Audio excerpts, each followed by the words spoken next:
साल पहले एक असुर सम्राट रंभ ब्रह्मा जी की कठिन तपस्या कर रहा था। उसी समय देवराज इंद्र ने उसे धोखे से मार दिया था। अगले जन्म में उसने रक्त बीज के रूप में फिर से घोर तपस्या की और ब्रह्मा जी प्रसन्न हो गए। हे दानवराज, मैं तुम्हारी तपस्या से बहुत प्रसन्न हूँ। तुम मुझसे इच्छा वरदान मांग सकते हो। हे प्रभु, मुझे ऐसा वरदान दीजिए कि युद्ध भूमि में मेरे शरीर से जितनी भी रक्त की बूंदें धरती पर गिरे, उनसे मेरे जैसा ही नया रक्त बीज पैदा हो जाए, जो शत्रु से वीरता के साथ युद्ध कर सके। ऐसा ही होगा। ब्रह्मा जी से ऐसा अमोघ वरदान पाकर रक्त बीज महाबलशाली और अत्याचारी बन गया। उससे युद्ध में कोई नहीं जीत पाता था।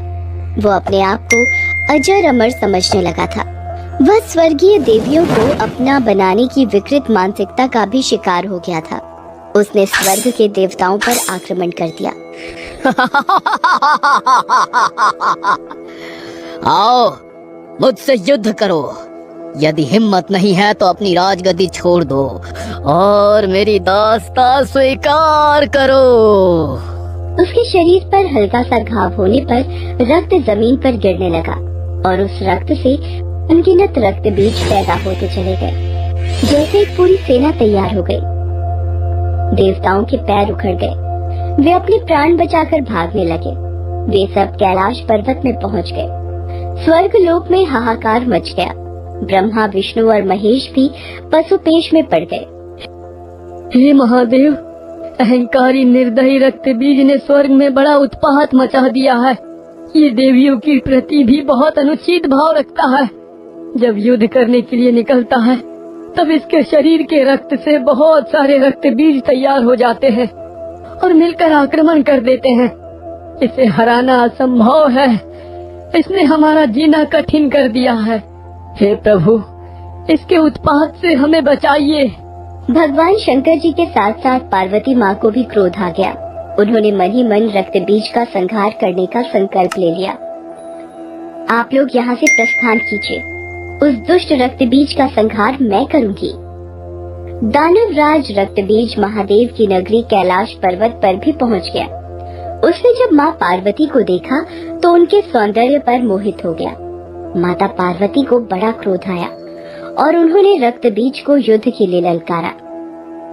हे दुष्ट दानव, अब तेरा अंत निकट आ गया है। तूने स्वयं अपनी मृत्यु को निमंत्रण दे दिया है। मुझे कौन मार सकता है? मैं एक रक्त बीज से 100, 1000 और उससे ज्यादा भी बन जाऊंगा। मेरा मुकाबला तीनों लोक में कोई नहीं कर पाएगा।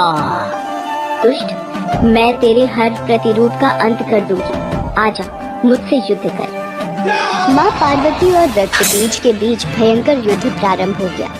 एक से बढ़कर एक अस्त्र शस्त्र चलने लगे। माँ ने उसे घायल कर दिया और जैसे ही उसके रक्त की बूंदें जमीन पर गिरी, कई रक्त बीज तैयार हो गए और लड़ने लगे। माँ पार्वती की क्रोध की सीमा बढ़ती चली गई। उनका शरीर क्रोध के कारण काला, जीवा बड़ी और आंखें लाल हो गई। तीनों लोक में जैसे तूफान आ गया। पार्वती माँ आदिशक्ति महाकाली के रूप में आ गई थी। उनका डरावना रूप देखकर सभी भयभीत हो गए। वे समझ गए कि अब रक्त बीज के रक्त को जमीन पर नहीं गिरने देना है। उनका विकराल रौद्र रूप देखकर रक्त बीज भय के कारण भागने लगा। उनके तेज के आगे बहुत सारे राक्षस जलकर भस्म हो गए। भयानक रूप, गले में नरमुंड की माला, हाथ में तेज खड्ग के साथ में काल से भी भयंकर दिखाई पड़ रही थी। हे दुष्ट रक्त बीज, अब तुझे दुनिया की कोई शक्ति नहीं बचा पाएगी। तेरे पाप का घड़ा भर चुका है। मुझे मारना बहुत मुश्किल है, कोशिश करके देख लो। आदिशक्ति की अवतार माँ महाकाली ने रक्त बीज का सिर काटकर उसे खप्पर में रख दिया। उसके रक्त का पान किया ताकि उसके शरीर की एक भी बूंद धरती पर ना पहुँच सके। शेष सभी असुर भी उनके मुख में समा गए।